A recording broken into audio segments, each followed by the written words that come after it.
Vespasian, the ninth emperor of Rome, ruled from 69 to 79 AD, and his reign marked a period of stability and recovery for the Roman Empire following the turmoil of the Year of the Four Emperors. His ascent to power and subsequent reign were pivotal moments in Roman history, reflecting his military prowess, political acumen, and ability to restore order after a period of civil war.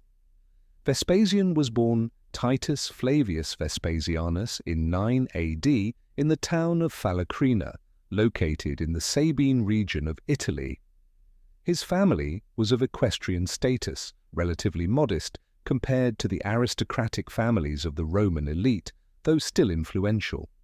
Vespasian's early life remains somewhat obscure, but he eventually pursued a career in public service, aligning himself with the Roman military. Vespasian's military career began in earnest during the reign of Emperor Claudius, 41 to 54 AD, when he served in Britain as a young officer.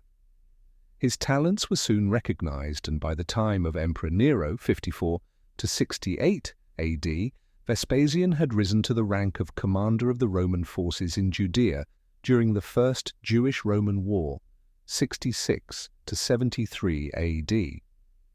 Vespasian's military leadership in Judea was crucial to Rome's eventual victory. He won a series of successful campaigns, including the siege of Jerusalem, although he was called back to Rome before the city was fully captured. His son, Titus, would later complete the conquest of Jerusalem in 70 AD, cementing the Flavian family's legacy.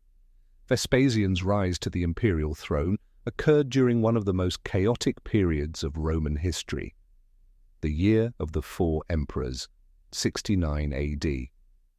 This year followed the suicide of Emperor Nero in 68 AD, which led to a power vacuum and civil war. Four men claimed the title of emperor in quick succession: Galba, Otho, Vitellius, and Vespasian, each supported by different factions within the Roman army. Vespasian, initially in Judea, emerged as a strong contender due to his military successes and the loyalty of his legions. He was declared emperor by his troops in the eastern provinces, and this support quickly spread. His rival, Vitellius, who had been declared emperor by the legions in the Rhine provinces, was defeated in the civil war. Vespasian's forces, under the leadership of his general Antonius Primus, decisively defeated Vitellius's army in the Battle of Cremona in 69 AD. With the backing of the army and a combination of political alliances, Vespasian's position was solidified. Vespasian's rise to the throne was not without challenges. Upon assuming power, he needed to restore stability to the empire, which had been ravaged by the civil wars of the previous year. He moved swiftly to secure Rome's political and military infrastructure. Vespasian used his military background to strengthen the loyalty of the legions, and he reformed the administration to ensure the stability of the empire. Vespasian's first significant actions as emperor were focused on financial reforms. The Roman treasury had been depleted due to Nero's extravagant spending and the civil wars. Vespasian implemented policies to restore the empire's finances, including tax increases and reforms of the provincial tax systems.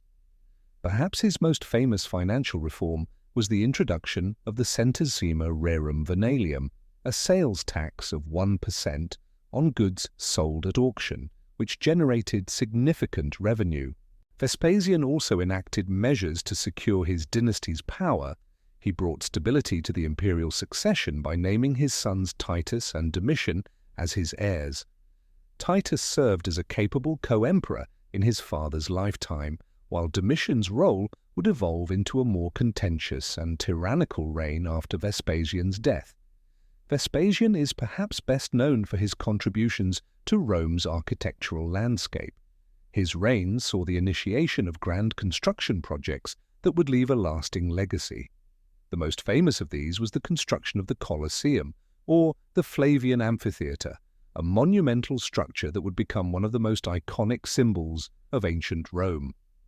The Colosseum was built on the site of Nero's extravagant golden house, Domus Aurea, symbolizing the end of Nero's despotic rule and the restoration of the Roman people's rights to public land.